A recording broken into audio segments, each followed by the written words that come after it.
SSS members and pensioners, it's me Angel. Welcome sa aking YouTube channel. Sasagutin ko tong comment ni Ma'am Charito. Hi ma'am, good morning or good afternoon. Okay, tago ko lang kanyang last name. Sabi niya, good evening Ma'am Angie. Mag-ask lang if makadawat na ka og 18 months sa retirement, kailan makuha ang pensyon? Na-release po noong March 2026. More thanks ma'am. Ang ibig niya pong sabihin guys, kapag daw nakatanggap na ng 18 months advance pension, kailan daw mag-start ang kanyang monthly pension? So, na-receive niya daw ito noong, ang kanyang 18 months ay na-receive niya noong March. Hindi niya nilagay ng year.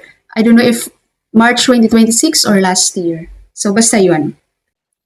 Kapag po ina-avail nyo ang 18 months advance pension sa SSS, mag-uumpisa po ang inyong regular monthly pension on your 19th month.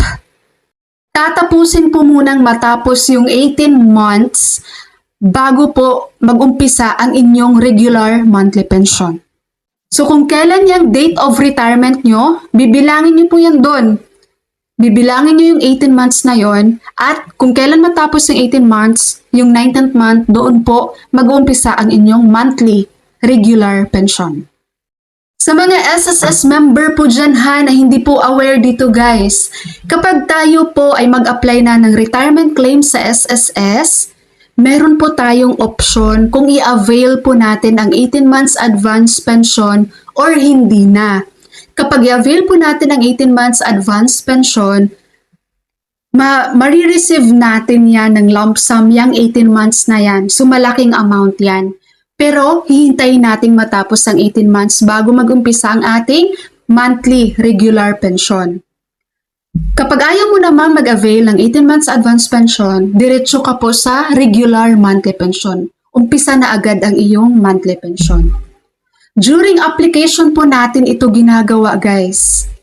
Okay? Kapag nag-apply na tayo sa SSS, kapag mag-walk-in ka, sa application form meron pong katanungan doon. Mag-avail ka ba ng 18 months advance pension or hindi?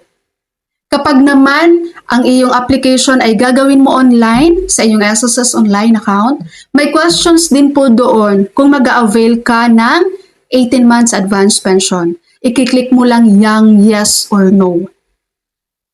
Pagkatapos ng process natin yan guys, na-approve na yan ni SSS, tapos naisipan mong, ay, ayoko nang mag-avail ng 18 months pension. O kaya naman, ay, gusto ko palang mag-avail ng 18 months pension. Hindi na po pwede yun.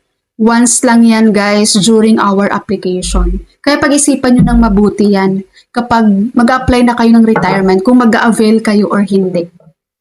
Ngayon, kapag pipiliin mo po ang 18 months advance pension, ibibigay po sa iyo ni SSS, di ba, yung 18 months ng buo ng mas maaga. May bawas po yan guys, hindi mo yan marireceive ng buo. May preferential interest rate yan na binabawas si SSS. Merong discounts. Dahil in-avail mo na ng mas maaga yung iyong 18 months pension kahit hindi pa naman yan due. Nagets? Kung tatanungin nyo kung magkano ba yung 18 months advance pension, kung magkano ang iyong monthly pension guys, i-times mo lang yan sa 18 months. Pero sabi ko nga hindi buong makukuha, di ba? Dahil may discounts yan. Ang tawag doon ay preferential rates. Sa SSS na po ang ang makakaalam noon kung magkano yung discounts ang bawas doon sa iyong 18 months advance pension. Okay? Advice ko lang po sa inyo, ito, lagi ko namang sinasabi to guys, kung meron naman po kayong magandang plano sa pera na makukuha nyo, diba? Gusto nyo, ay mag-18 months advance pension ako sa SSS, malaking amount yun. Kung maganda yung plano nyo guys, like gusto nyo yung palaguin yan, diba? Palalawakan nyo yung pera para tumubo ng tumubo. Go! Mag-avail ka ng 18 months advance pension. Malaking bagay yan sa'yo kung saan mo man yan i-put up para tumubo yung pera mo, di ba? Pero kung wala kang magandang plano, doon sa 18 months advance pension na yan, kung gusto mo lang talagang maka-experience sa makahawak ka ng malaking pera, gusto mo lang talagang ipagmalaki sa kapitbahay nyo, ay may nakuha akong malaking pera galing sa aking SSS na aking pinaghirapan nung bata pa ako. Tapos, ang plano mo lang magpapakain sa mga kapitbahay nyo, magpapaletsyon, ganon, di ba? Huwag ka nang mag-avail guys ng 18 months advance pension. Sinasabi ko sa'yo. Baka isang linggo lang yan sa'yo guys. Ubus na. ang tagal-tagal pang hintayin mo ng 19th month para doon sa iyong regular monthly pension. Ang bilis lang po ng pera. 'Di ba? Aminin nyo, sa mga pensioners na nanonood dyan ngayon na nag-avail ng 18 months advance pension, guys.